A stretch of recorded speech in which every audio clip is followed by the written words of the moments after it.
ನನ್ನ ಚಾನೆಲ್ಗೆ ಮತ್ತೆ ಸ್ವಾಗತ. ಇಂದು ನಾನು ನಿಮಗೆ ವೆಜಿಟೇಬಲ್ ಪಲಾವು ಹೇಗೆ ತಯಾರಿಸಬೇಕು ಎಂದು ತೋರಿಸುತ್ತೇನೆ.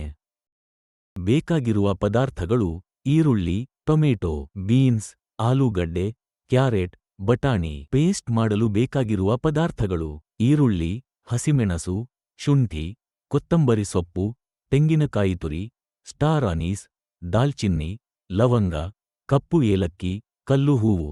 ಎಲ್ಲಾ ಮಸಾಲಾ ಪದಾರ್ಥಗಳನ್ನು ಮಿಕ್ಸರ್ಗೆ ಹಾಕಿ ಪೇಸ್ಟ್ ಮಾಡಿ. ಕುಕ್ಕರ್ಗೆ ತುಪ್ಪವನ್ನು ಸೇರಿಸಿ. ಎಣ್ಣೆ ಹಾಕಿ. ಬಿಸಿಯಾದ ನಂತರ ಸೋಂಪು ಸೇರಿಸಿ. ನಂತರ ಜೀರಿಗೆ ಸೇರಿಸಿ. ಹುರಿದ ನಂತರ ಪಲಾವು ಎಲೆ, ಟೊಮೆಟೊ ಮತ್ತು ಈರುಳ್ಳಿ ಸೇರಿಸಿ. ಹುರಿಯಿರಿ.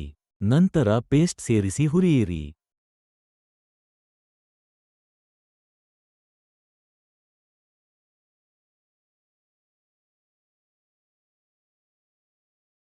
ನಂತರ ಒಂದು ಚಿಟಿಗೆ ಅರಿಶಿನ ಸೇರಿಸಿ.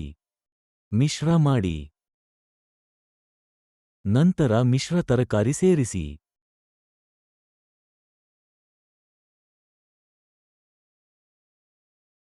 ಮಿಶ್ರ ಮಾಡಿ.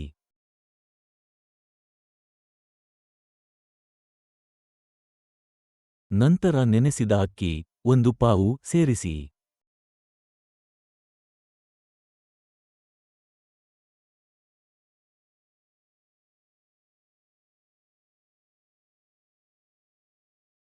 ನಂತರ 2 ಕಪ್ ನೀರು ಸೇರಿಸಿ. ನಂತರ ಚೆನ್ನಾಗಿ ಕುದಿಯಲು ಬಂದ ಮೇಲೆ ಮುಚ್ಚಳ ಮುಚ್ಚಿ 1 ಸಿಟಿ ಹೈ ಫ್ಲೇಮ್ನಲ್ಲಿ ಮತ್ತು ಲೋ ಫ್ಲೇಮ್ನಲ್ಲಿ 10 ನಿಮಿಷ ಬೇಯಿಸಿ. ಪಲಾವು ಸಿದ್ಧವಾಗಿದೆ. ಈ ವಿಡಿಯೋ ನಿಮಗೆ ಇಷ್ಟವಾದರೆ ದಯವಿಟ್ಟು ಲೈಕ್ ಮಾಡಿ, ಶೇರ್ ಮಾಡಿ ಮತ್ತು ಸಬ್ಸ್ಕ್ರೈಬ್ ಮಾಡಿ.